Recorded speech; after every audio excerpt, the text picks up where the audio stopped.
No niin, no niin, jatketaan. Vielä mä oon ollut tosi jotenkin aivastainen, mun täytyy sanoa. Ja mä oon aiemminkin kysynyt näistä tauluista, että mitä se näkyy, ja ne on ollut ihan hölönpölöön, mutta tällä kertaa muhun tää osui niin kun mä tosiaan laitoin Aille, että mä olen maalannut tämmöisen taulun ja sen nimi on, että sanojen voimaa, ja että ajatus on pyörinyt, että sanat satuttavat. Nämä sanat mä laitoin sinne Aille, ja Ai kirjoitti näin tästä taulusta ja tämän taulun kuvasta.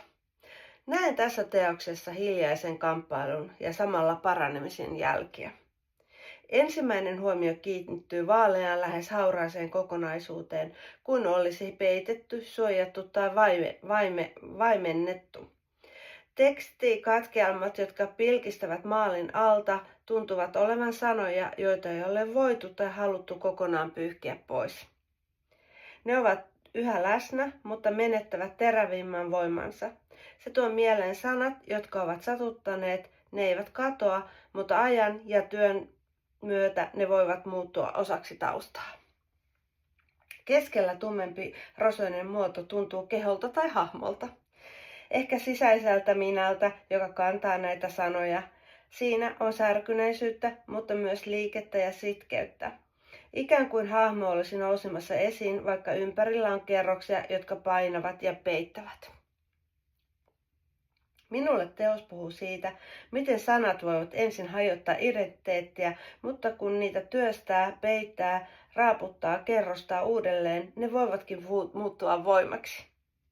Se, että teksti ei ole täysin luettavaa, tuntuu tärkeältä. Merkitys ei ole enää sanoissa itsessään, vaan siinä, mitä niiden kanssa on tehty.